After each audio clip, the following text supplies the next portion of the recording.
Hey everybody, Miss Ladybug here. It's been a while, so I thought I would do an update as well as I just passed a significant anniversary. October 10th marked 7 years since my last benzodiazepine that was taken routinely for too many years. So, I missed the day because I'm recovering from um, colon resection surgery that I had October 3rd. So I was just barely a week out of surgery when that anniversary came. And to be honest, I've just been focusing on resting, sleeping, and keeping my pain under control.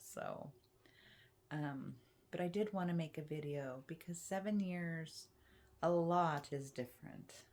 All you have to do is go back and look at some of my earlier videos.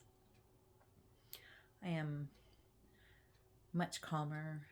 I am satisfied with life overall. I have daily practices that help me be able to be the best person that I want to be today. I still have some health issues. I can't blame any one particular thing. I've just had too much in life to be able to say this is from benzodiazepines and that is from opiates or from pharmaceuticals of any kind, and that's from stress, and that's from whatever, genetics, because I don't know. I do know that I continually improve, which is saying something because I'm 61. And a lot of people at my age are kind of starting to notice aches and pains and having maybe some health issues. But instead, I'm dealing with a health issue that I've had since I was 17 years old. I have had problems with my colon since I was 17 years old. Did medications play a part? Probably. Diverticulitis, definitely your gut is affected by taking medications that have toxic side effects. But also, I've had stress my entire life. I have complex PTSD, and it was undiagnosed, and so there was a lot of stress because my amygdala was in fight, flight, or freeze or fawn mode for most of my life. I don't have that affecting me the way that it used to. I have learned and been taught and practiced skills that allow me, when I am triggered, to recover myself rather quickly anymore, rather than maybe days or weeks of being dysregulated from having a significant trigger. Today, I might be dysregulated for an hour or two, which is like your normal neurotypical person. I don't like the word normal, but as a neurotypical person, when they're caught off guard and surprised, blindsided, whatever, something stressful happens, they react too. So that's kind of how I am. Is my body reacts to a stressor or a trigger, which is a stressor, but I'm able to think about it rather than just letting it take over and taking me back to the place where whatever trauma that happened at that particular time has been activated. So I've worked at my recovery. It has not been a passive endeavor whatsoever. I have been in therapy with the same therapist for over 4 years, doing EMDR and brain spotting and processing a lot of things, and learning ways of handling life in a different way than I ever have before. I have always been nutritionally sound, but I have even been more attentive to my diet. I have also been more attentive to my mindfulness of everything, my surroundings, being present in the day, learning to escape that ruminating, anxiety provoking tape that played for years and years and years. I don't have those kind of things that are just constantly going through my head of everything that went wrong and everyone that hurt me and everyone that did everything wrong and everything that I did wrong and oh my gosh, what's next? I don't have that anymore. I don't have that at all anymore. Sure, I sometimes recollect things from the past or a conversation will bring up something of the past, but I'm able to have a much more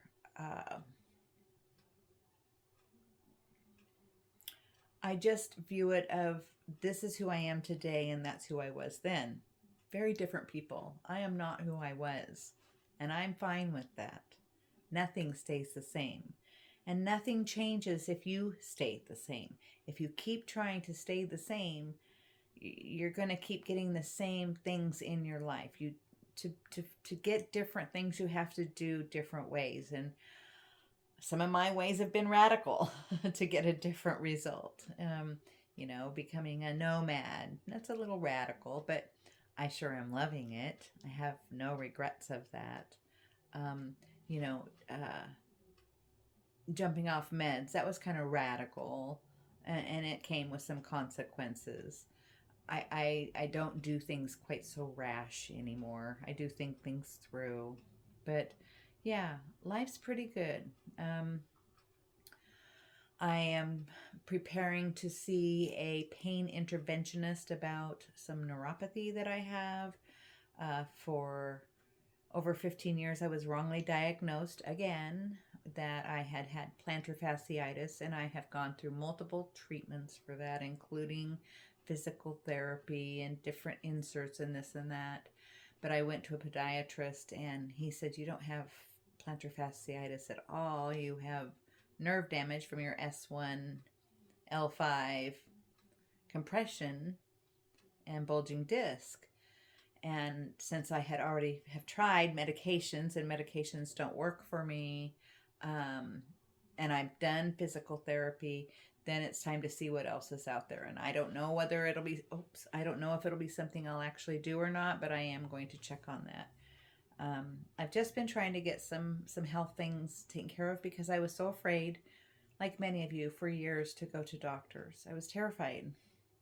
And yet here I am, 7 years being off meds, and I just had major abdominal surgery. And I'm okay. I am okay. And I have had medications.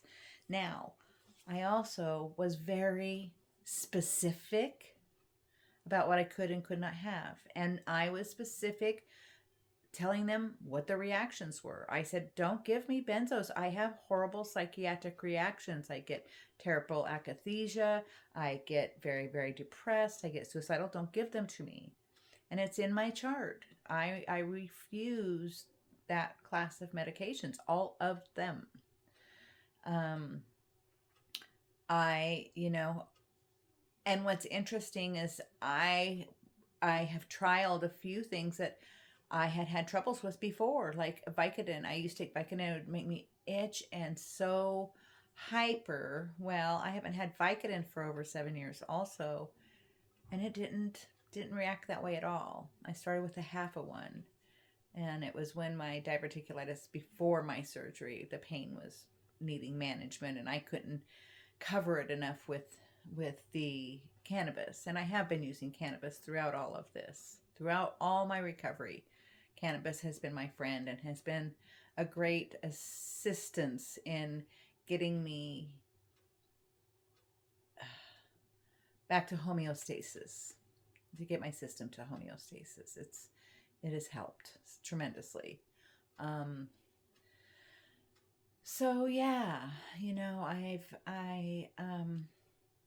medications will never be part of my routine life.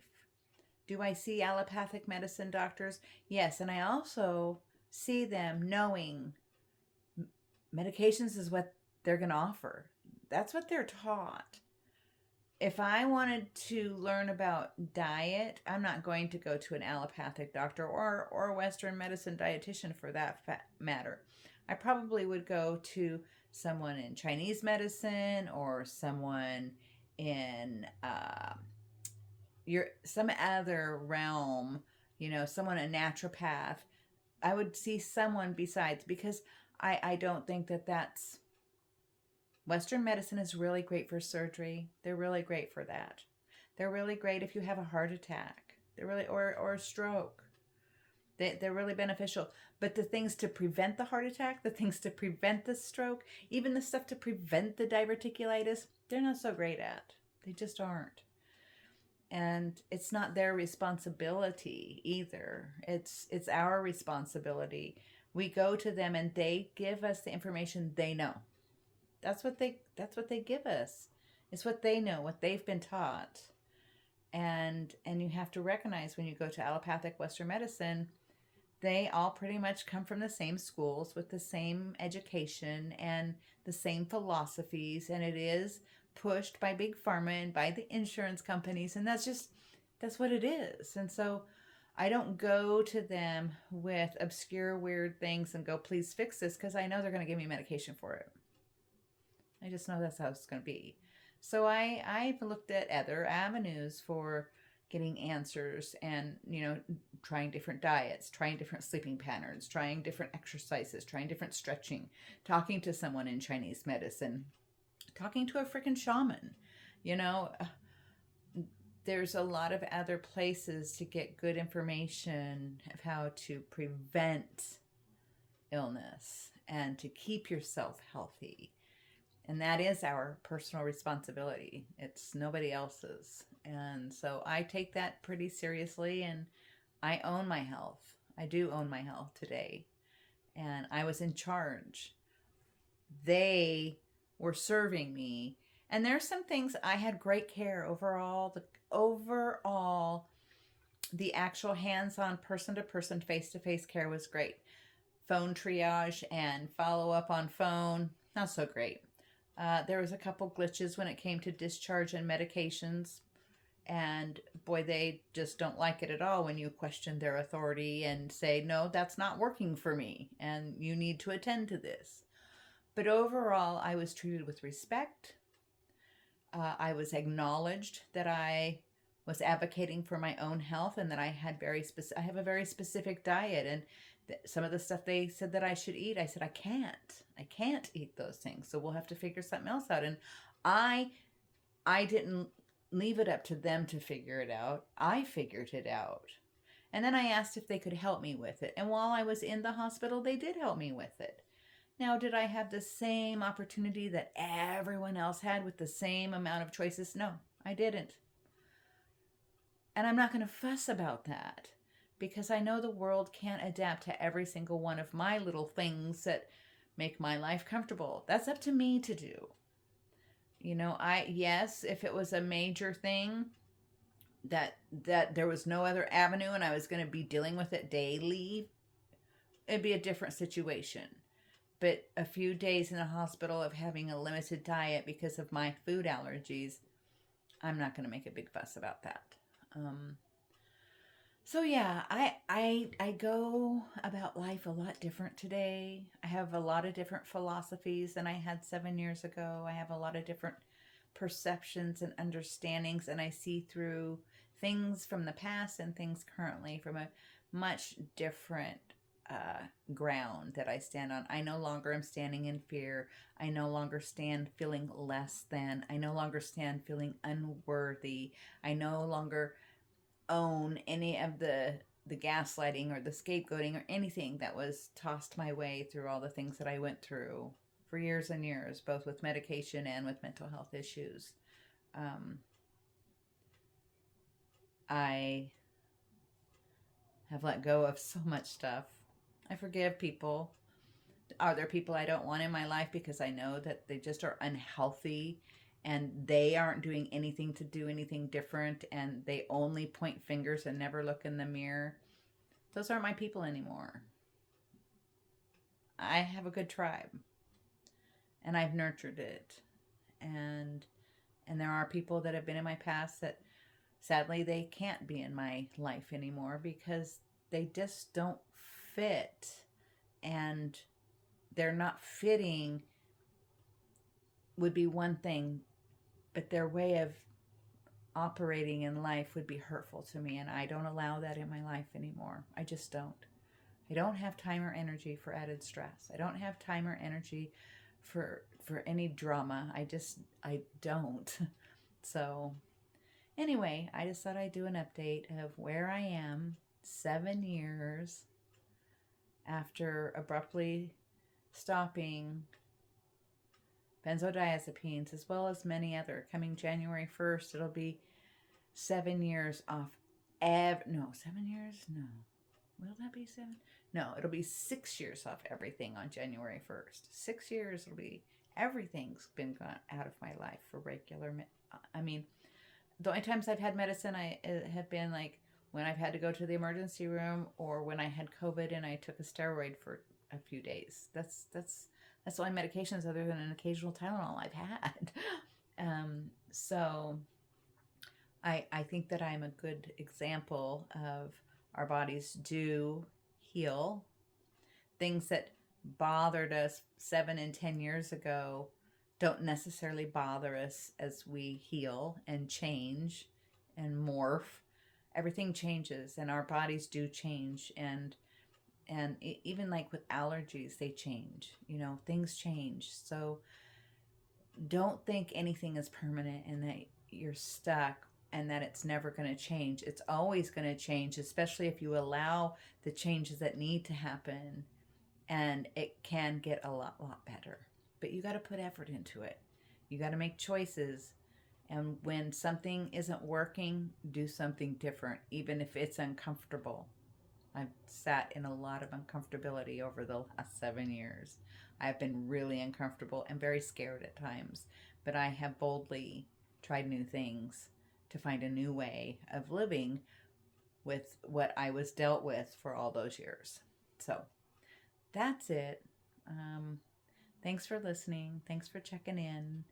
And I just send my deepest regards. If you're struggling right now, I'm sorry. Maybe I'll do another video down the road. I've gone long enough, but talking about some tips and tricks of things that can help pass the time and choices you can make for yourself. But everybody's going to be different. What has worked for me might not work for someone else. There are basic tenets, though, that will work for everybody, as far as eating very well and drinking plenty of fluids and getting fresh air outside. Go get that sun on your face. That helps set your sleep system. There's things. So healing isn't passive. You got to get busy. All right? And keep the thinking positive.